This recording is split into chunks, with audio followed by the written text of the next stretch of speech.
아델 본사 로비의 공기는 다시 바뀌어 있었다. 어제까지 쫓겨난 사람은 김단희였고 다시 돌아온 사람은 오정란이었다. 박태후 회장은 단희의 회장 선임을 막아냈고 정란을 바이오 부문 사장 자리에 앉혔다. 단희의 명패는 바닥에 떨어졌고 정란은 단희의 사무용품이 담긴 박스를 그녀 앞에 던지며 웃었다. 그러나 단희는 그 모욕을 끝으로 물러나지 않았다. 오히려 그 순간부터 더 깊이 들어갈 길을 찾고 있었다. 단희는 아델 본사 근처 작은 사무실에서 윤정과 마주 앉아 있었다. 책상 위에는 진주가 넘긴 자료들이 펼쳐져 있었다. 백준기 대표가 남긴 영상 일부, 박철수의 진술 조각, 태호 회장의 비자금 흐름, 그리고 정란이 숨긴 사고 당일 동선 기록. 그중 가장 위에 놓인 것은 송근태가 보관하고 있던 오래된 차량 출입 기록이었다. 단희는 그 종이를 오래 바라보다가 천천히 접었다. 윤정이 걱정스러운 얼굴로 물었다. 박 회장이 계속 의심할 텐데 괜찮은 거야. 단희는 고개를 들었다. 눈빛은 이상하리만큼 차분했다. 박 회장의 의심에 더는 겁낼 이유가 없어요. 윤정은 미간을 찌푸렸다. 그게 무슨 말이야? 단희는 접은 자료를 봉투에 넣었다. 오히려 박태후 회장의 의심을 더 키워볼 생각입니다. 윤정은 놀라 단희를 바라보았다. 너 일부러 의심받겠다는 거야. 네. 단희야, 지금 내 출입 권한도 막혔고 정란이 다시 사장 자리에 앉았어. 박 회장이 너를 더 의심하면 진짜 끝까지 밀어낼 거야. 단희는 조용히 웃었다. 그러니까요. 박 회장이 나를 보느라 눈이 멀어야 정란이 움직여요. 윤정은 말문이 막혔다. 단희는 말을 이었다. 지금 정란은 다시 자리에 앉았어요. 그런데 그 자리가 진짜 권력이라고 착각할 겁니다. 현준 씨를 앞세우고 윤아까지 끌어들여서 다시 자기 사람을 만들려고 하겠죠. 정란이 움직이면 송근태도 움직이고 송근태가 흔들리면 7년 전 사고 당일 빠진 조각이 드러나요. 윤정은 낮게 한숨을 쉬었다. 너는 결국 내 몸을 미끼로 쓰겠다는 거네. 이미 아델가에서 쫓겨났잖아요. 더 잃을 자리도 없어요. 너 자신은. 단희의 손이 잠시 멈췄다. 윤정은 눈물이 고인 얼굴로 말했다. 자리는 잃어도 다시 찾으면 돼. 그런데 너 자신은 한 번 잃으면 또 찾기 힘들어. 너 그거 알아서 여기까지 온 거잖아. 단희는 고개를 숙였다. 잠시 후 낮게 말했다. 알아요. 그래서 이번엔 혼자 안 할 거예요. 그때 문이 열리고 진주가 들어왔다. 손에는 작은 USB와 낡은 사진 한 장이 들려 있었다. 진주의 얼굴은 지쳐 있었지만 눈빛은 단단했다. 단희는 자리에서 일어났다. 진주 씨. 진주는 단희 앞에 USB를 내려놓았다. 박철수 씨가 말한 것 중 확인 가능한 자료만 정리했어요. 정란 사모님이 사고 당일 현준 씨를 살리려 했는지 아니면 자기 죄를 덮으려 했는지 아직은 불분명해요. 하지만 이건 확실해요. 단희가 USB를 바라보았다. 뭔데요? 정란 사모님이 백준기 대표님 사고 이후 회장님 비자금 일부를 현준 씨 명의의 페이퍼 컴퍼니로 돌렸어요. 윤정이 놀라 숨을 삼켰다. 현준 씨 명의로. 진주는 고개를 끄덕였다. 현준 씨가 모르게요. 나중에 사고가 다시 파헤쳐지면 정란 사모님은 현준 씨를 방패로 세울 수 있었어요. 단희의 눈빛이 차갑게 굳었다. 역시. 진주는 아프게 말했다. 그 사람은 자기 아들을 지킨 게 아니에요. 자기 아들을 인질로 만들어둔 거예요. 단희는 USB를 손에 쥐었다. 이 증거로 정란을 흔들 수 있어요. 진주가 조용히 말했다. 단희 씨를 다시 아델 안으로 들이는데도 쓸 수 있어요. 단희는 고개를 저었다. 아니요. 이건 제 복귀용으로 쓰면 안 돼요. 현준 씨가 다쳐요. 진주의 눈빛이 흔들렸다. 그래서 제가 넘긴 거예요.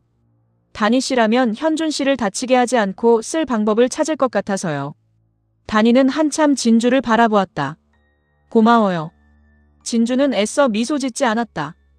고마워할 일 아니에요. 우리 둘 다 너무 늦기 전에 멈춰야 할 사람을 멈추는 거니까. 같은 시각, 아델바이오 사장실. 정란은 다시 책상 앞에 앉아 있었다. 단희의 물건은 모두 치워졌고 그 자리에 자신의 이름이 박힌 명패가 놓였다. 오정란. 아델바이오 부문 사장. 그녀는 명패를 손끝으로 천천히 쓸었다. 이 자리로 돌아오기까지 너무 많은 것을 잃었다.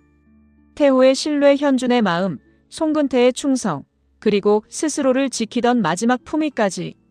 그러나 정란은 아직 자신이 끝났다고 생각하지 않았다. 오히려 다시 시작할 기회가 왔다고 믿었다. 현준이 사장실로 들어왔다. 얼굴은 피곤했고 눈빛은 멀었다. 정란은 그의 표정을 보고도 먼저 웃었다. 왔니? 현준은 방 안을 둘러보았다. 다시 앉으셨네요. 정란의 미소가 굳었다. 그래. 내 아버지가 내게 맡긴 자리야. 현준은 낮게 말했다. 회장님이겠죠. 정란의 눈빛이 흔들렸다. 현준은 더 이상 태호를 아버지라고 부르지 않거나 때로는 의도적으로 회장님이라고 불렀다. 그것은 정란에게도 칼이었다. 정란은 감정을 누르고 말했다. 현준아, 지금은 그런 말로 서로 상처 줄 때가 아니야.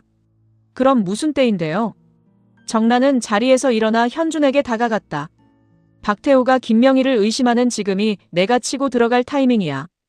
이럴 때 능력을 보여야 돼. 현준은 그녀를 바라보았다. 누구 능력이요? 엄마 능력이요?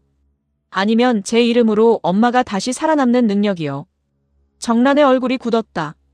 너는 왜 엄마 말을 그렇게 듣니? 엄마 말이 늘 제 인생을 망쳤으니까요. 정란은 숨을 삼켰다. 현준은 지친 목소리로 말했다. 엄마가 저를 지킨다고 한 일들이 결국 저를 방패로 만들었어요. 송 기사님도 회장님도 진주씨도 모두 제 이름 때문에 다쳤어요. 정란은 애써 침착하게 말했다. 그래서 더 아대를 잡아야 해. 내가 힘이 없으면 모두가 너를 찢어먹으려고 들어. 현준아, 지금 김단희가 밀려났고 박민주는 아델 고발 다큐 때문에 이사회에서 힘을 잃었어. 내가 움직이면 내 자리가 생겨. 현준은 웃지 않았다. 제 자리요? 그래. 저는 이제 자리보다 내가 누군지 알고 싶어요. 정란은 순간 말을 잃었다. 현준은 천천히 말했다. 엄마는 제가 태호 회장님 아들이든 아니든 상관없다고 했죠. 그런데 엄마가 정말 상관없었다면 왜 그렇게 숨겼어요? 왜 송 기사님까지 무너뜨렸어요? 왜 7년 전 사고가 제 이름으로 흘러오게 만들었어요? 정란의 입술이 떨렸다. 현준아, 저를 위한다는 말 하지 마세요. 현준은 사장실 문 쪽으로 걸어가다 멈췄다. 엄마가 다시 자리에 앉은 건 축하드릴게요. 하지만 그 자리 지키려고 제 이름 한 번만 더 쓰면 그땐 제가 직접 엄마를 끌어내릴 겁니다. 정란은 그 말을 듣고도 붙잡지 못했다. 현준이 나간 뒤 그녀는 책상 모서리를 붙잡았다. 아들의 눈에서 자신이 더 이상 어머니가 아니라는 사실을 보는 것이 가장 고통스러웠다. 그러나 정란은 고통 속에서도 계산을 멈추지 않았다. 그녀는 곧바로 유나를 불렀다. 잠시 뒤 유나가 사장실로 들어왔다. 그녀는 사내에서 이미 몰리는 중이었다. 10억 소송, 공모전 조작 의혹, 7년 전 사고 동선 제공 기록까지. 하지만 아직 완전히 무너지지 않았다. 오히려 더 독해져 있었다. 정란은 유나를 바라보며 말했다. 내가 말한 현준이 카드는 당분간 쓰지 마. 유나의 얼굴이 굳었다. 왜요? 지금 건드리면 현준이가 내 편이 아니라 적이 돼. 유나는 속으로 분노를 삼켰다. 현준을 통해 아델바이오에 들어가려던 계산이 처음부터 막히는 기분이었다. 정란은 낮게 말했다. 대신 김단희 쪽을 봐. 그 여자가 진주에게 받은 증거로 나를 치려고 할 거야. 유나는 놀란 표정을 숨겼다. 진주가 단희 씨에게 증거를 줬다고요? 당연하지. 둘이 다시 손잡았어. 박태호 회장님이 의심하는 김명희, 백진주, 박철수, 김명의 진짜 본인까지. 전부 한 줄로 엮이고 있어. 유나는 주먹을 쥐었다. 진주와 단희가 다시 가까워졌다. 민준도 진주 곁에 있었다. 자신은 점점 밀려나고 있었다. 정란은 유나를 날카롭게 바라보았다. 살고 싶으면 내가 먼저 움직여. 회사 안에서 내가 무너지는 순간 아무도 너 안 봐. 유나는 대답하지 않고 사장실을 나왔다. 복도를 걷던 그녀는 이상한 시선을 느꼈다. 직원들이 모여 있었다. 사내 게시판 앞에서 수군거리고 있었다. 처음에는 자신과 상관없는 일이라 생각했다. 그러나 한 직원이 유나를 보고 웃음을 참는 표정을 지었다. 유나는 걸음을 멈췄다. 게시판 쪽으로 다가갔다. 벽에 커다란 벽보가 붙어 있었다. 최유나 팀장은 디자인 도둑. 유나의 얼굴에서 피가 사라졌다. 벽보 아래에는 과거 공모전 자료와 진주의 원안, 스케치 일부, 유나가 제출한 디자인 비교 이미지가 함께 붙어 있었다. 직원들이 낮게 수군거렸다. 저게 진짜야. 국민 표절려 되는 거 아니야. 그래도 뻔뻔하게 회사 다녔네. 유나는 손을 떨며 벽보를 뜯으려 했다. 그러나 직원들의 시선이 더 날카로웠다. 누군가 뒤에서 웃음을 터뜨렸다. 유나는 돌아보았지만 누구인지 찾지 못했다. 그녀의 눈에 눈물이 차올랐다. 그러나 울지 않았다. 울면 진다. 여기서 무너지면 끝이다. 유나는 벽보를 움켜쥐고 속으로 이를 갈았다. 국민 표절려. 박민준. 내가 전부 망치기 전에 어떻게든 나부터 지킬 거야. 아델가의 며느리가 되어서라도. 그때 민준이 복도 끝에서 걸어왔다. 그의 시선은 벽보가 아니라 유나에게 향했다. 유나는 그 눈빛을 보는 순간 직감했다. 민준이 직접 붙인 건 아닐 수 있다. 하지만 이 판이 민준의 움직임에서 시작된 건 분명했다. 유나는 벽보를 구긴 채 민준에게 다가갔다. 이거 민준 씨가 한 거예요. 민준은 차갑게 대답했다. 아니요. 거짓말하지 마요. 내가 했으면 익명벽보로 끝내지 않았을 겁니다. 정식 조사위원회에 올렸겠죠. 유나의 얼굴이 굳었다. 민준은 한 걸음 다가왔다. 그러니까 묻겠습니다. 최유나 씨, 진주의 디자인을 훔쳤습니까? 유나는 입술을 떨었다. 그때는 무엇입니까? 나도 살고 싶었어요. 민준의 눈빛이 더 차가워졌다. 그 말로 모든 죄가 설명된다고 생각합니까? 유나는 눈물이 고였지만 눈을 피하지 않았다. 민준 씨는 나를 끝까지 밀어낼 거죠. 당신이 한 일을 끝까지 밝힐 겁니다. 그러면 내가 뭘 할지 몰라요. 민준은 낮게 말했다. 협박입니까?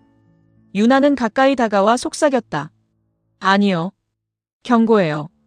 진주만 지키려고 하다가 현준 씨까지 무너지는 꼴 보고 싶지 않으면 저를 너무 몰아붙이지 마세요. 민준의 눈빛이 변했다. 현준이를 왜 끌어들입니까? 유나는 웃었다. 다들 서로를 지킨다면서 제일 아픈 곳을 숨기잖아요. 나도 이제 그 아픈 곳이 어디인지 알아요. 민준은 그녀를 노려보았다. 최유나 씨, 현준이까지 건드리면 그땐 정말 끝입니다. 유나는 물러서지 않았다. 이미 끝난 사람은 겁날 게 없어요. 그 말을 남기고 유나는 돌아섰다. 민준은 그녀의 뒷모습을 보며 주먹을 쥐었다. 그는 더 이상 유나를 예전처럼 연민할 수 없었다. 그러나 그녀가 궁지에 몰릴수록 더 위험해진다는 것도 알았다. 같은 시간, 단이는 진주에게 받은 증거를 들고 한 선생을 찾아갔다. 이화채의 안쪽 방에는 낮은 향 냄새가 남아있었다. 한 선생은 단이가 내민 자료를 조용히 살폈다. 현준 명의의 페이퍼 컴퍼니, 정란이 사고 이후 비자금을 돌린 기록, 그리고 송근태가 보관하던 차량 출입 기록 일부. 한 선생은 종이를 내려놓았다. 정란을 칠 수 있는 자료군요. 단이는 고개를 끄덕였다. 하지만 현준 씨를 건드리지 않고 써야 합니다. 그게 가능하겠습니까? 가능하게 만들어야죠. 한 선생은 단이를 바라보았다. 당신은 아직도 누군가를 지키려는 마음 때문에 칼끝이 흔들립니다. 단이는 낮게 말했다. 그게 제가 박태호 회장님이나 오정란과 다른 이유라고 믿고 싶습니다. 한 선생은 잠시 후 고개를 끄덕였다. 그럼 칼을 정란에게만 닿게 하세요. 돈이 현준 명의로 흘렀다는 사실보다 정란이 현준 명의를 도용했다는 사실을 먼저 증명해야 합니다. 단이의 눈빛이 밝아졌다. 도장과 위임장. 그렇죠. 현준 씨가 모르게 움직인 위임장 원본을 찾으세요. 그게 있으면 현준 씨는 피해자가 되고 정란은 아들을 이용한 사람이 됩니다. 단이는 자료를 챙겼다. 위임장 원본은 정란 사장실에 있겠죠. 한 선생은 조용히 말했다. 아델바이오 사장실은 원래 당신이 쓰던 곳입니다. 그 방에 당신이 모르는 통로도 있습니까? 단이의 눈빛이 움직였다. 옛 감정실로 이어지는 보관실이 있어요. 정란은 그곳을 모를 겁니다. 한 선생은 고개를 끄덕였다. 그럼 오늘 밤 들어가세요. 단이는 자리에서 일어섰다. 그때 한 선생이 불렀다. 김단희 씨. 단이가 돌아보았다. 진주 씨가 당신을 위해 위험한 결심을 했습니다. 당신도 그 아이를 지키려면 이제 숨기는 방식이 아니라 말하는 방식으로 지켜야 합니다. 단이는 조용히 고개를 숙였다. 그날 밤 아델바이오 사장실. 정란은 퇴근하지 않고 있었다. 태우 회장의 의심은 여전히 단이를 향해 있었지만 정란은 불안했다. 너무 쉽게 돌아온 자리는 언제든 다시 빼앗길 수 있다. 그녀는 금고에서 현준 명의의 서류 일부를 꺼내 확인했다. 위임장 원본은 따로 보관해 두었다. 그것만 있으면 자신이 현준 명의를 이용했다는 결정적 증거가 된다. 문 밖에서 인기척이 들렸다. 정란은 서류를 급히 닫았다. 누구야? 문이 열리고 현준이 들어왔다. 정란의 얼굴이 굳었다. 현준아. 현준은 책상 위 금고를 보았다. 또 제 이름으로 뭘 숨기고 계세요? 정란은 서류를 덮으며 말했다. 아무것도 아니야. 엄마가 아무것도 아니라는 말은 늘 제 인생을 뒤흔들었어요. 정란은 애써 부드럽게 말했다. 현준아, 엄마가 다시 자리에 앉은 건 너를 지키기 위해서야. 현준은 지친 듯 웃었다. 그 말 이제 믿고 싶어도 안 믿겨요. 정란은 더 이상 말을 잇지 못했다. 현준은 천천히 말했다. 최윤아 씨가 제 약점을 잡고 흔들려고 해요. 엄마는 그걸 막을 생각입니까? 아니면 또 이용할 생각입니까? 정란의 눈빛이 흔들렸다. 그 계집애가 뭐라고 했어? 엄마는 늘 제 질문엔 대답 안 하고 상대부터 죽이려고 하네요. 정란은 입술을 깨물었다. 현주는 책상 위 서류를 바라보다 말했다. 그 금고 안에 제 이름이 있으면 이번엔 제가 직접 열어보겠습니다. 정란이 날카롭게 말했다. 안 돼. 현준의 얼굴이 굳었다. 역시 있네요. 정란이 그 앞을 막아섰다. 지금은 안 돼. 엄마가 정리하고 나서. 정리. 또 숨긴다는 뜻이죠. 현주는 더 이상 밀어붙이지 않고 돌아섰다. 내일 다시 오겠습니다. 그때도 숨기면 제가 직접 경찰 부를 겁니다. 그가 나간 뒤 정란은 급히 금고를 열었다. 그러나 그 순간 보관실 쪽 벽 뒤에서 아주 작은 기척이 났다. 정란은 고개를 들었다. 누구야? 숨겨진 보관실 안쪽. 단이가 서 있었다. 그녀는 정란과 현준의 대화를 모두 들었다. 손에는 휴대폰 녹음기가 켜져 있었다. 정란이 금고에서 꺼낸 서류 일부도 화면에 담겼다. 단이는 조용히 뒤로 물러났다.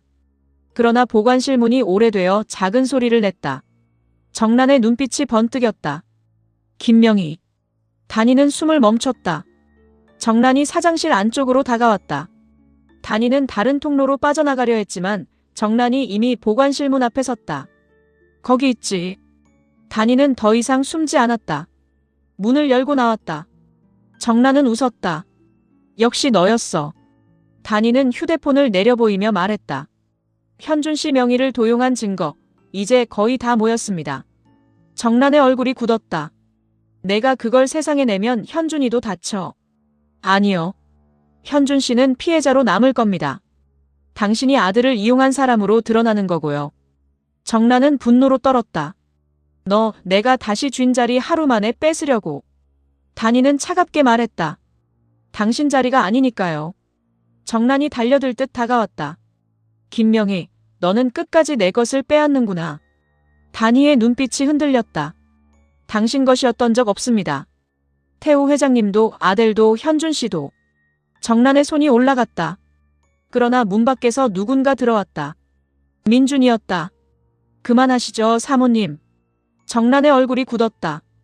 민준은 단이 곁에 섰다. 이 녹음과 영상, 저도 봤습니다. 정란은 이를 악물었다. 박민준, 내가 감히. 민준은 낮게 말했다. 저도 이제 회장님 방식으로 숨기는 건 그만하려고요. 단이는 민준을 바라보았다. 민준의 눈빛은 단단했다. 그는 더 이상 아버지와 정란이 만든 집안에서 흔들리는 아이가 아니었다. 정란은 억지로 웃었다. 둘이 손잡으면 나를 무너뜨릴 수 있을 것 같아. 민준이 답했다. 둘이 아닙니다. 문 밖에서 진주가 들어왔다. 그리고 현준도 뒤따라 들어왔다. 정란의 얼굴이 완전히 굳었다. 현준은 정란을 바라보았다. 엄마, 방금 다 들었어요. 정란의 입술이 떨렸다. 현준아. 현준은 눈물이 고인 얼굴로 말했다. 제 이름으로 비자금을 숨겼다는 것도, 제 인생을 방패로 쓰려고 했다는 것도. 정란은 다급히 말했다. 그건 너를 지키려고. 현준이 고개를 저었다. 아니요. 엄마를 지키려고였어요. 정란은 한 걸음 다가가려 했지만 현준이 물러섰다. 이제 정말 그만해요. 그 말이 정란의 마음을 찢었다. 그 순간 단희의 휴대폰에 메시지가 도착했다. 발신자는 박철수였다. 김단희 씨, 민준 씨에게는 아직 말하지 못한 게 있습니다. 박민준 본부장님 출생 기록도 조작됐습니다. 단희의 얼굴이 하얗게 질렸다. 민준이 그녀의 표정을 보고 물었다. 김 사장님, 무슨 일입니까? 단희는 대답하지 못했다. 진주도 불안하게 물었다. 단희 씨. 단희는 휴대폰을 움켜쥔 채 민준을 바라보았다. 자신이 평생 지켜온 조카. 언니의 아들이라 믿고 민준의 자리를 되찾기 위해 살아온 이유. 그런데 그 출생 기록마저 조작됐다는 메시지가 도착했다. 단희의 손이 떨렸다. 민준은 다시 물었다.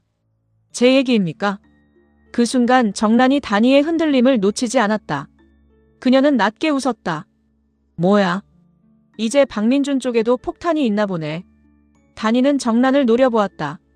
그러나 이미 모두가 느꼈다. 정란을 무너뜨리려던 밤, 더 큰 진실이 민준을 향해 다가오고 있었다.